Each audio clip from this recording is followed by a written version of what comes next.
Hello and welcome to Sunflower Shoppe's live podcast with board-certified veterinary nutritionist Dr. Susan Wynn.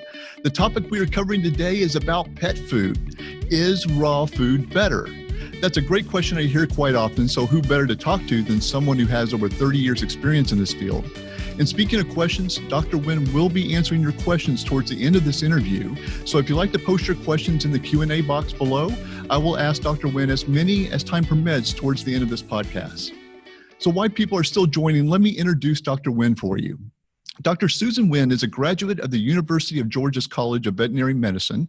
She completed an internship with Friendship Hospital for Animals in Washington, D.C., a postdoctoral fellowship in viral immunology with Emory University School of Medicine, and a nutrition residency with University of Tennessee. She is a former president of the American Holistic Veterinarian Medical Association and the American Academy of Veterinary Acupuncture, founder of the Veterinary Botanical Medical Association, and has served on the board of directors for the American Academy of Veterinary Nutrition and the Georgia Veterinary Medical Association. She is currently an adjunct faculty member with the Auburn University College of Veterinary Medicine. Dr. Wynn was in clinical practice for 31 years, most recently with BluePearl Veterinary Partners as their nutrition specialist. She is now the Senior Director of Scientific Affairs with Nature's Variety in St. Louis, Missouri. Oh my gosh, Dr. Wynn, what have you not done? Welcome. Thanks, Brad. I really appreciate your asking me on. And yes, it's been a great change, and I'm learning a lot about the pet food industry, but I've loved nutrition for quite some time. Well, in this crazy time, you know, we all need more information, and I know people are seeking especially information about raw food diets. I got to ask you this, though. I've heard the term animal nutritionist before, but a veterinary nutritionist, is there a difference? Yes, that's a great question because I think that people don't understand the training and the differences in the degrees. An animal nutritionist, unfortunately, doesn't say a lot about the training that person has. It can be somebody who's self-taught, or it can be somebody with a PhD. A board-certified veterinary nutritionist, however, is somebody who's had to go to 4 years of college and 4 years of veterinary school and another 3 or 4 years of an internship and residency in nothing but nutrition. So it's at least you know what you're getting with a board-certified veterinary nutritionist. So there really is a difference with that. Yeah. I've heard that racing, greyhounds and sled dogs have all eaten raw food diets for a long time, but extending those practices to the family pet is really somewhat more of a recent idea. Is raw feeding to our family pets really that beneficial? Well, obviously, everybody at Instinct believes it is. I came to believe that after some years in practice. In fact, I've been in practice for about 20 years, and some information came out that was quite new in veterinary medicine, suggesting that for cancer patients, you want to restrict carbohydrates, and there was no commercial diet available at that time. So I started recommending homemade diets that fit that profile. And what I saw was animals in their teens, geriatric dogs and cats who had cancer, and the owners would come back and say, my dog is a puppy again. Why wasn't I doing this the whole time? And I started looking into it and recommending it more often, and I saw it over and over again. This was no one-off, and started thinking about what could be going on there, the biochemical basis. And I think we're a lot farther along now than we were 20 years ago about understanding why this could be the case. I agree. I'm seeing more and more research on raw food diets and the benefits of it. But what are the real biochemical differences between raw and conventional kibble and canned foods? Well, we're beginning to understand those. There's some work going on as we speak. There are two main differences. One is that fresh foods, especially raw, are more nutritionally complex. There are thousands and thousands of compounds present in raw foods that are not present in kibble or canned foods or any other form of cooked food. And it's because many of those compounds, nutrients, have been destroyed by heat. So that seems to be such a huge difference, in my opinion, one of the biggest differences, that we may be missing something nutritionally that'll benefit us when we eat cooked food. The second big difference is what we can call, in layman's terms, cooking toxins. These are compounds that form during cooking when you combine a certain protein and a certain type of carbohydrate or sugar. Unfortunately, that is the browning that we see on bread and French fries and grilled hot dogs and steaks and even coffee. So the stuff that makes it taste good, unfortunately, is the stuff that apparently causes problems, including chronic inflammation and cancer. So we think those are the two big differences. And giving animals, older animals, when you switch them to a raw diet and you see this sort of, they wake up, we think that it is a broader array of nutrients plus a relief from those cooking toxins that may be occurring. Well, we see that even in our human consumption, right? I mean, our overly treated processed foods, it's just devoid of nutrition. So we know if it's bad for us, it's got to be bad for our pets too as well. So it just makes total common sense to me. Yep. Yeah. But, many people express their concern though with raw food. How does instinct make it safe? Well, there are two main safety concerns about raw foods. Initially, nobody believed in them. The raw feeding for dogs was introduced by some veterinarians from Australia, and they just started recommending how you sort of put together raw meaty bones and some vegetables.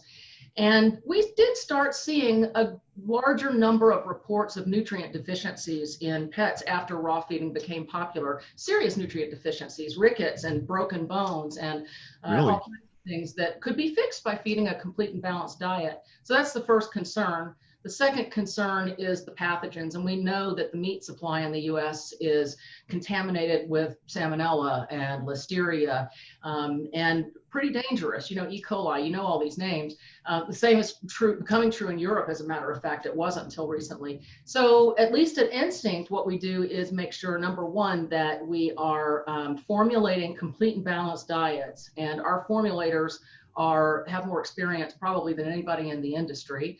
And I work with them to design those formulations. The second concern about pathogens, we make sure that the foods undergo high pressure to kill those pathogens. And in some cases, we even use probiotics, the good bacteria, to fight off the bad bacteria. So we address both of those safety concerns pretty comprehensively, I think.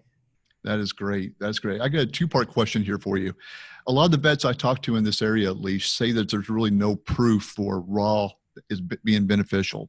So number one, how does a client talk to their vet about raw food diets? And number two, is there any research out there that they can help educate the vets what's going on out there? That's a great question too, because there is some research. It's still preliminary from the perspective of a veterinarian. So let me tell you how a veterinarian is thinking about this.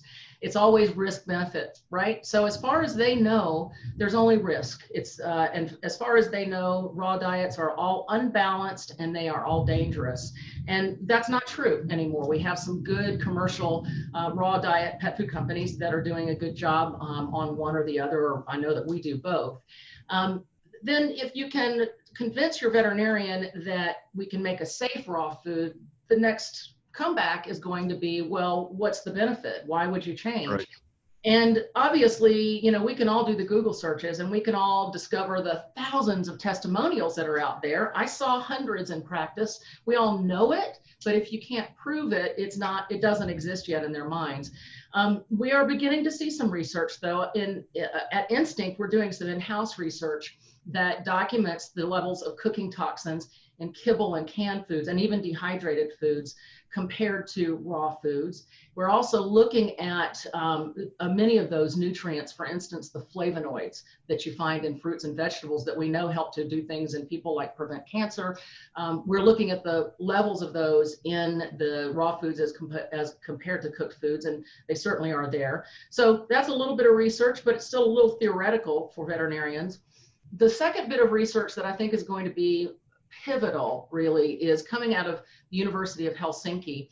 It has a name. It's called the Dog Risk Study, And it's an internet web-based questionnaire, basically. And what they're doing, it's a longitudinal study. So when a person enters their dogs into the study, they have to give a whole lot of medical history information. They have to give very, very detailed diet histories. So they've got all of this incredibly profound medical history on these dogs. And then they sort of watch them over time to see what kind of conditions they develop or don't develop. Some really interesting data is coming out of there. We already have gotten some that suggests, interestingly, that people who feed raw food to their pets are not as prone to get infected with the pathogens from raw meat as we assume. That's not to say it's safe to feed unprocessed raw meat, but it was a very surprising finding. But I think even more useful is the latest study to come out of Helsinki that says that we are seeing dogs who eat raw as either young puppies up to about 8 weeks, and even to an extent up to 6 months, or when their mothers eat raw, those dogs are less likely to develop allergies. And I think we all know how serious a problem, how prevalent it is in dogs and cats. So those are the first of the studies to come out. Instinct is funding this work. We're the sole US sponsor of this work. So we're privy to what's coming out. And I know that there's going to be some very interesting data coming out on arthritis that I can't talk about yet. There is going to be some very interesting data, I think, on cancer. So stay tuned, because we're going to be we have a close relationship with them for the next couple of years. I'm really looking forward to that. And I have a personal testimony with raw food. I know when I switched both my dogs, I had a younger Havanese that had a bunch of skin allergies. But when I switched them over to the raw food diet, most of that, 99% of it went away. It was amazing. So it just tells you how devoid of nutrition, canned food sometimes can be, or certain brands at least. And so it does make a difference, in raw. But when you say the word raw food diet, what's really in the raw food? What's that consist of?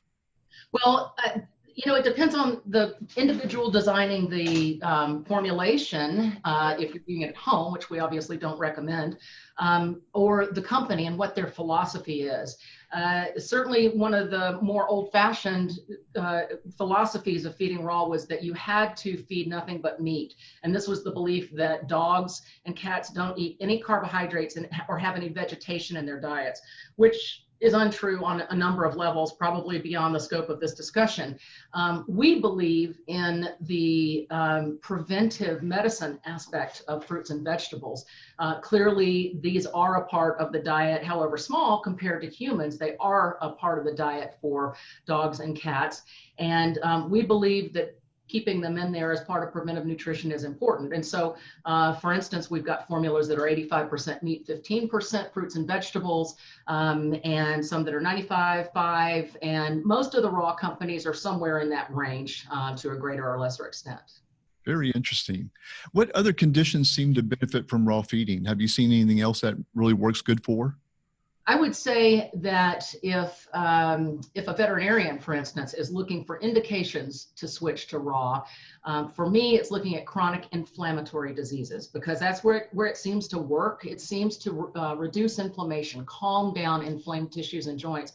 So now, based on the data, you can say that allergies are probably a good start. I think arthritis is a good start.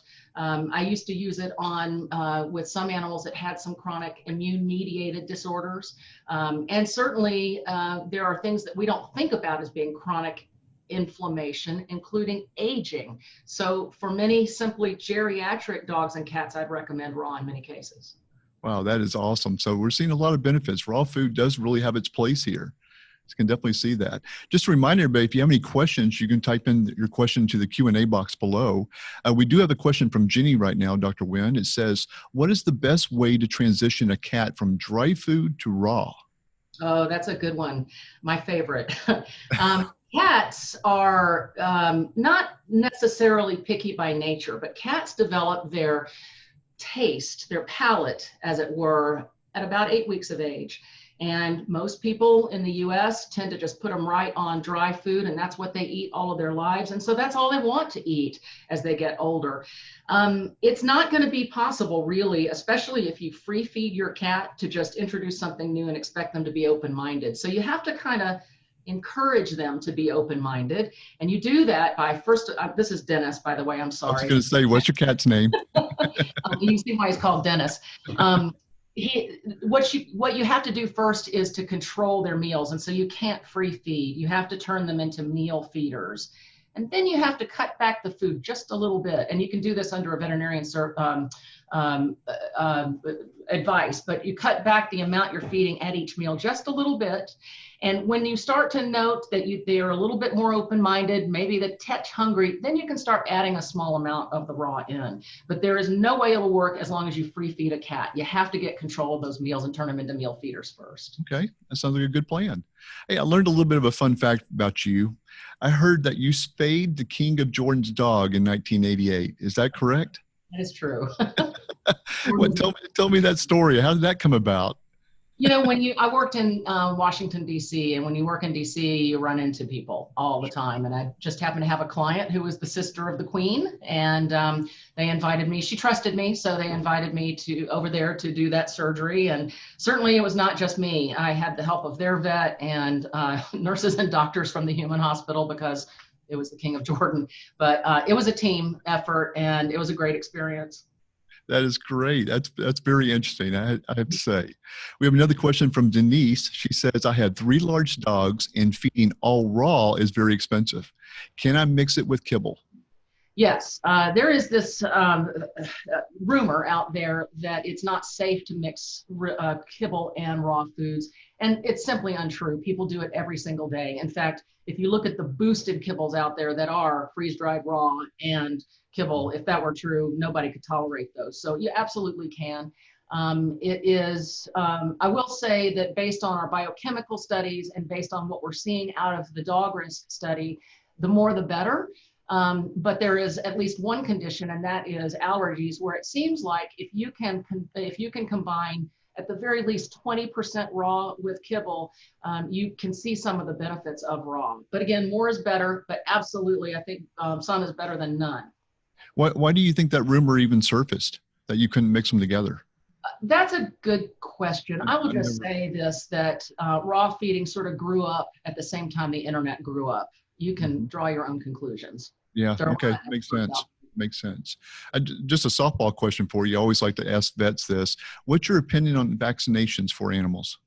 Oh, well, gosh, I graduated in 1987, and I was one of the first to question yearly vaccines. I wrote about it and did some research on it. And I would say that the veterinary profession responded quite well. They, over the years, changed to a 3-year schedule for the vaccines that clearly last longer than 3 years. So I certainly believe in vaccinating only for what your pet is at risk for, and vaccinating on schedule or whatever is required, but no more than that. So there are a few vaccines that actually are required yearly because they don't last longer than yearly. So you have to talk to your vets about which ones have to be given yearly or not. Okay, that's awesome. Do you have any other tips or tricks you'd like to share for dogs and cats? Nothing that I can think of at the moment. Okay. Do you have any more questions? I do not see any other questions yet. Does anybody else have a question before I let Dr. Wynn go here? Nothing at this time. Okay, all right. Well, I think we're just going to go ahead and wrap it up right there then, Dr. Wynn. All right, I really appreciate it. Very much. Oh, wait, another question just came in right in the nick of time. Christy wants to know, how do you feed the raw food? Frozen, microwave, or what? Oh, yeah, I'm really glad that came up, actually. Our signature line is complete and balanced, providing all of the nutrients through the whole foods. So it's not supplemented with any synthetic vitamins and minerals. Mm-hmm. But remember that I just told you that there are quite a few nutrients, and especially the essential ones, that are sensitive to heat. So you can't ever heat a raw food. So no microwave. Yeah, no microwave, don't heat it. You do need to just let it thaw, and it depends on the size of the bits. And so a lot of the companies sell these bits, these bite-sized bits, and those thaw out in probably half an hour. So you can I stick mine in the microwave, not heated, but to protect it from my cats, I stick it in the microwave to thaw, but without turning on the microwave. The patties and burgers, they take a little longer, the medallions. So you just have to sort of ask the company how long it takes for those to thaw out. I take everything out 12 hours before I'm going to feed it. That's what I do as well. Yep, that's the right way to do it. Just take it out the night before and it's ready by morning, Yep. as far as Never cook, never heat, reheat, never thaw under heat. Just let it thaw. As far as the thawing process, do they need to worry about bacteria or anything? Well, that's why we say only take it out 12, at the most 24 hours ahead of time. Okay. When the food has been pressure processed the way we do, it is different from meat in the grocery store. That meat has not been processed. There are bugs on that meat. So when you start thawing it, they start growing. The pathogens that may have been in our meat to start with are not there anymore, but that's not to say that they can't become an issue after they've been in the refrigerator for a while. So we don't like to see it thaw out for any longer than 24 hours at the most. That makes sense. It does. The questions are starting to roll in now. So Dr. Wynn, we got another one from Josh who's asking, are raw diets appropriate for large or giant breed puppies? That's a great question. Great question. That is a really good question. The raw diets that I'm familiar with generally have high levels of meat, and because they have high levels of meat, they generally have high levels of calcium. The two concerns for large breed puppies are, number one, calcium too high can cause joint deformation, which leads to dysplasia, which leads to arthritis. Number two, calories, which essentially you're worried about the fat content.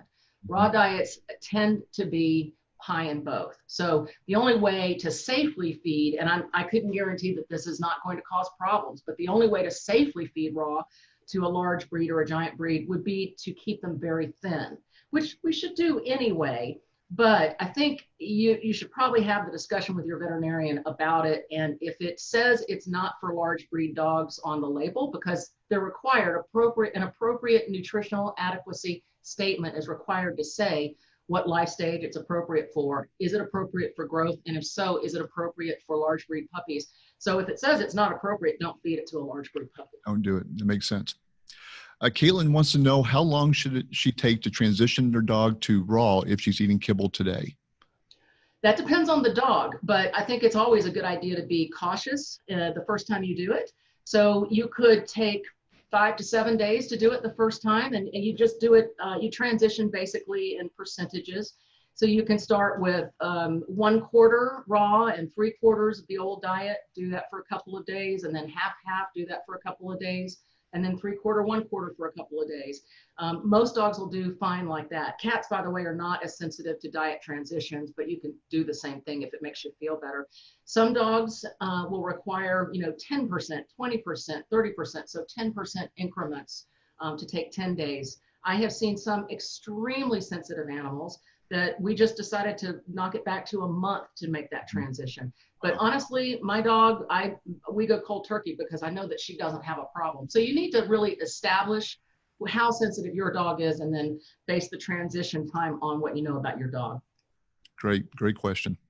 Emily wants to know, what are the benefits of rotating proteins? So I personally do like that idea. I do not like rotating through a lot of them and exposing your dog and cat to things that we would consider novel. So I think it's a great idea to switch from a poultry to a red meat to a fish. I think that if you do that, that's plenty of variety. I think that if you include things like rabbit and kangaroo and pheasant in that rotation, it's not such a great idea, because we do use novel protein diets, hypoallergenic diets, to treat quite a few conditions. And if you've already fed your dog or cat these novel proteins, we don't really have anything to use anymore. So I think it's plenty to feed a chicken turkey diet and then say a beef or lamb diet and then say a fish-based diet. If you rotate through those, it's plenty. And I like the idea of doing it. I think it's a way of keeping the immune system exercised, because most of your immune system is in your gut. And so when you change things up in the gut and the animal tolerates it okay, it does also speak to the immune system and kind of keep it in shape. That's a great point. Kim wants to know, do you need to slowly transition to raw for dogs? Of course, you just sort of already answered that. Yeah, we'll make one additional point. Raw, since it is higher in protein and higher in fat, it may be even more likely to cause GI problems in some dogs.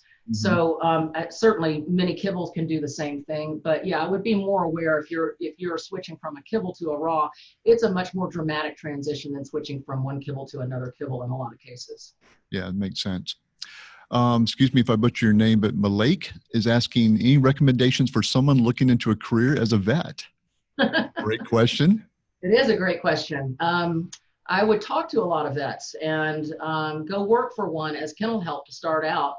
It is a profession in transition, and you will end up at this point. It says they say about $250,000 in debt before you even go into practice.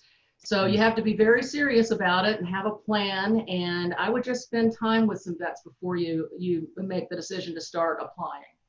It's just as expensive as becoming a doctor, right? It is, but it's so Really much is. to do with it. It's such a great profession. So I certainly can recommend it, but Yeah. know before you do. The only brand I've used is the Instinct raw food. So how is that different than other raw companies out there? Is there anything else that they're doing different? Well, yeah, I do think that we are quite different from most companies.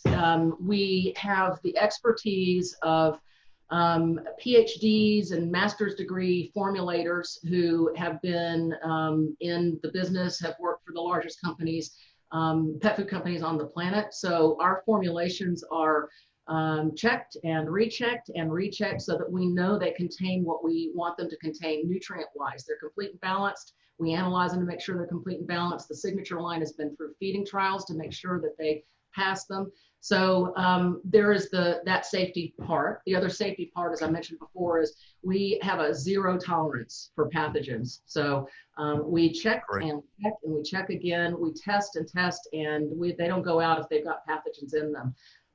So our quality control is second to none. The expertise behind the formulation. If you've ever heard of the World Small Animal Veterinary Association guidelines, they were formulated by WSAVA, World Small Animal Veterinary Association, in about 2010, and they basically are about, I think, 9 or 10 guidelines that help veterinarians recommend foods to their clients or help pet owners find their own foods. And they suggest that a pet food company should have at least a PhD animal nutritionist or a board certified veterinary nutritionist on board. They suggest that they should be doing feeding trials. How do they check that the diets contain the nutrients they are said to contain? Do they support research? All of these things, I can't list them all at this point, but Instinct certainly checks all of those boxes, just like the biggest pet food companies do. So I think we are different from any other raw company for sure. That's right. That's right. Great point. Michelle wants to know, is there any recommendations about how much to feed per day on the raw food diet? You should start with the recommendation on the bag. Every pet food is required to have a feeding recommendation on the bag. I will say that those feeding recommendations are based on not wanting to underfeed any animal. And so for many sort of housebound pets that aren't doing any athletics, they often are overfeeding, but that's a good starting place. What you should do is start someplace at that feeding recommendation. When the pet's weight stabilizes, look at how much you're feeding and count those calories, because there's a calorie statement on every bag as well. So for instance, if you're feeding Instinct medallions, it's going to give you the number of calories per medallion. You count how many medallions you're giving to get the calorie count that you're giving your dog daily. Presumably you're not giving so many treats that it's going to mess that count up. And if you are, stop doing that. But count how many calories you're giving, and then you can do all of your other adjustments based on calories. And so if we want the pet to lose weight, we reduce calories by about 10%. Or if we want them to gain, we increase by about 10%. So we do 10 to 15% increments in those calorie adjustments. And that's the way you should think about foods from now on out. Once you kind of know how many calories it takes to maintain your dog or cat's ideal weight, always choose the next food and the next amount to feed based on those calories rather than the feeding recommendations or the number of cups or cans. That's great. That's great. Here's a good question for you too. Simbry's asking, is it okay to feed raw to pets with children in the house? So the concern of raw food with children. Yes, it's a great question. So the concern is that dogs and cats who eat raw, if they are eating actual raw meat that has not been processed to reduce the pathogen load, they can pass it on. And little kids are not good about being clean. So they'll all, if the dog scoots on the carpet and the kid rolls around on the carpet, that's dangerous. So certainly anybody feeding homemade raw, which obviously we don't recommend, but if they're feeding homemade raw, they're doing it carefully. They shouldn't be doing it in a household with children because they don't have a way of processing it unless they're cooking it to reduce the pathogen load. That's right. Jenny's asking a question I had a problem with too. My vet doesn't think I should feed raw. Is there anything I can say to help them understand this is good food? So, as we said previously, the concerns are, is it safe? And even if you can prove that it's safe, why would you bother? What's the benefit? And so you can say, yes, there are commercial raw food companies that are addressing the nutrition aspect. Instinct diets are complete and balanced, and we have quality control measures to assure that. Instinct diets are safe. We have zero tolerance for pathogens. And then when you talk about the benefit, you can either point to the publications coming out of Helsinki, you can point to Instinct doing in-house research, or you can say simply, help me run this experiment. Let's see if there's any benefit, because we know it's safe. Great point. Love that. Here's another great question by Lisa. She says, if I'm feeding raw food but need to board my dog, what should I feed if they're not allowed to have raw food at the boarding facility? That's a great question, and I don't have a great answer for it. You could instead, there are some companies that make cooked fresh foods. You could substitute those for a short period of time. That's not going to cause any harm for the time a dog is boarding. By the same token, if the dog tolerates or the cat tolerates kibble or canned food for that short period of time, you can also use those. You have to be careful with those cats who are addicted to dry, because they'll get re-addicted. That makes sense. Sue's asking a question too. Hello, Sue. I see you there. I'm a member of Roswell's Raw Co-op for my German Shepherd. What do you think of co-ops in general? I am aware of them, and I think they're fine. Again, my problem with raw feeding at home is, how do you assure that the diet is complete and balanced? And then how do you assure that it doesn't have the pathogens? We hear, for instance, that dogs and cats don't need complete and balanced diets because wolves don't have complete and balanced diets. I've written on this extensively. There's not really enough time to talk about that, but dogs and cats do need complete and balanced diets. They live longer and they address health problems better when they are eating a complete and balanced diet. As far as dogs and cats don't get sick from pathogens, they clearly do. There are reports all over the place from all over the world. They've gotten brucellosis and salmonellosis and listeriosis and TB, all kinds of terrible diseases from eating raw. So we know it happens, and that's why we really don't recommend it. But I think that co-ops, if you're finding a good quality supplier, as long as you know that that supplier is doing a good job with their quality control within their plants, the slaughter plants, for instance, I see no reason not to go in that direction. Just preferably cook it, since it's not going to be processed otherwise. Great. I hope that answers your question, Sue. Denise is asking something that's pretty interesting. Will lab values change on a raw food diet? So as far as the chemistry, do you see things with, liver enzymes, kidneys, and all that? We've known for 30 or 40 years, actually, that dogs eating high meat diets, high protein diets, do have different values, specifically the kidney values. And that's something that was forgotten for a long time. And lab values were developed primarily using dogs that were eating kibble, which were lower protein diets. And so when raw feeding became more popular, these dogs would show up with higher renal values, and the vets would assume that they were developing kidney disease. And in fact, it's not developing kidney disease, it's a normal change. So those values in particular, if you're curious, are the BUN, which is the blood urea nitrogen, and the creatinine. There are other ways to check for kidney disease. And so if they're worried, they check a urinalysis, and that's how you confirm whether it's kidney disease or it's normal. That's awesome. That's very cool. Well, I don't see any other questions, Dr. Lynn, so I think we're going to wrap it up right here. We're at about 30 minutes, so that's perfect. I sure appreciate you taking time out of your busy day to speak with us today. That information is wonderful. Great. Thanks so much. I really enjoyed it and hope to talk to you again. Well, before we go, I want to mention a special offer we have. For our locals who live in the Dallas-Fort Worth area, you can stop by one of our store locations in either Colleyville or Fort Worth and receive a 20% discount off Instinct dog and cat foods until August 25th. That's 20% off. This also applies to curbside pickup as well.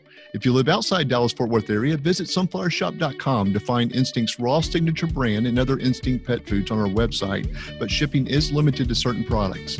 You can also check out my videos, blogs, and my podcast on sunflowershoppe.com while you're there.